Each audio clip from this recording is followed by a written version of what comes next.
Hi, I'm Logan. I'm one of the developers working on the game Pendulum. And what I've been working on here as a first project is getting the dialogue system started. So today I'll take a second to explain each of the classes and how I created that. And hopefully that'll be useful to you in your own projects. So here's a quick sample of what we have.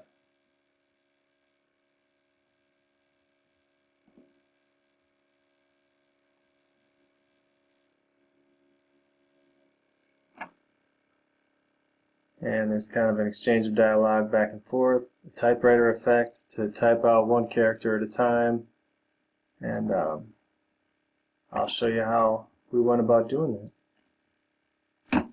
The concept is each person speaking is a slide, and all these slides are contained in a deck. So if there's a certain point in your game where you need to have an exchange of dialogue between 2 people, 3 people, 4 people, all that dialogue is contained in a deck, and each person talking is a slide. So this is the slide class. Really simple right now because we're just trying to get, a launch point, something that we can have in place, and it'll give us time to think about it and refine it and make a better product in the end. I think the longer you spend looking at something, the more good ideas you get, and the more you kind of brainstorm that while you work on the game. So the slide class has text and another string for tag. Tag is what you use to reference which text field you want this to show up in. And we have 2 panels that it shows up in, so we just let it know which one. And then icon will be the avatar for the person who's talking. So we'll have standing avatars, and we'll have, like head and shoulder avatars. That'll be their kind of profile picture. So this dialogue class is going to get a little bigger, but not too much. It's going to stay small. Keep it simple. And here's the deck. So it's like a deck of cards.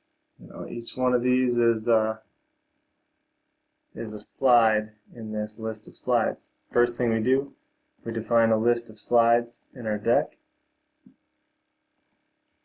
and we go through these slides one at a time with this method here. And after we play a slide, we start a short delay using a coroutine. So we wait for a number of seconds, we increment the slide, and we play the next one. So the basic concept here is the deck loops through its slides one at a time. Plays a slide, pauses. Plays a slide, pauses. Just as you'd imagine. I mean, we've seen it in games for years now. This is that basic functionality. And it also checks to make sure that we have enough slides in the deck, of course, so we don't run into any errors. But and then the third class that helped me do this is called the Dialogue Typewriter. I pieced this together from stuff all over the internet and kind of added in my own flavor to it and things that I needed, but it's really simple. It just goes through the characters one character at a time and makes it look like someone's typing out the text. It just makes it a little more fun to look at, a little more exciting to watch. I was always pleased with it, seeing it in other games, so I wanted to make sure we had something like that, rather than have text just fade in and then you got this big chunk of paragraph to read. So let's go in and take a look at what everything is like to set up. So I have this canvas with 2 panels. Each one of these has a text field and an icon. So that's the person's profile picture. That's the person's text field where their speech will show up.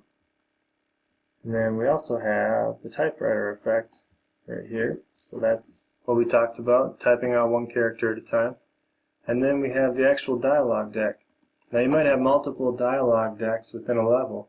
If you walk into a certain room and a few people need to start talking, that's one deck. You walk into another room and something blows up and the character needs to go, oh my gosh, that's another deck.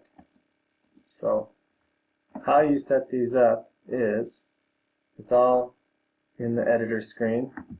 You say how long your dialogue deck is going to be, how many slides are you going to have. Right now we have 7, so let's just pretend we want to add a slide here. We want 8 slides. Now there's going to be another element at the bottom here. And we go in and just say what we want them to say.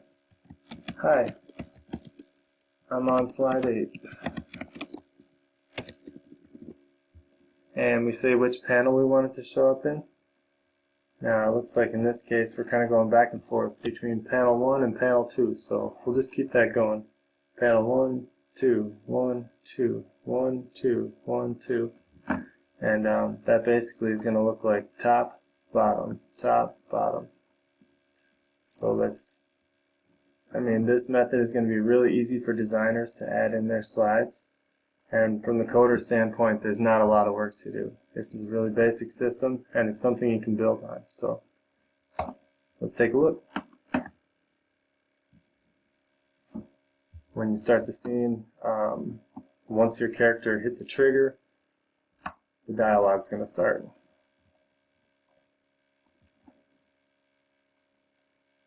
Pauses, then it plays the next slide. Pauses, next slide.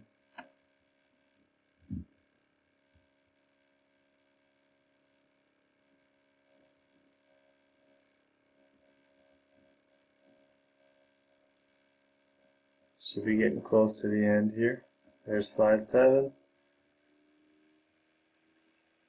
And here's the slide 8, which we created. So once that would all be finished, we'd have some kind of click to proceed or click to continue or something like that, so that the player isn't just thrown back into action if they went to get a bag of chips or something. And then it will fade out and they'll be back in the game.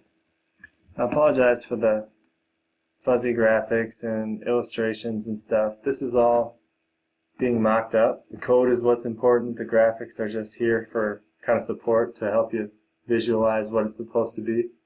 The actual game graphics are going to be much better than this, and what we have right now is much better than this. This is just a screenshot. So anyways, I hope you enjoyed the devlog here, and I hope this kind of helps you if you're concepting and creating a dialogue system yourself. I think sometimes it helps to write it out on paper, sometimes it helps to watch what other people have and then come up with your own way or kind of follow what's out there. So thanks for watching.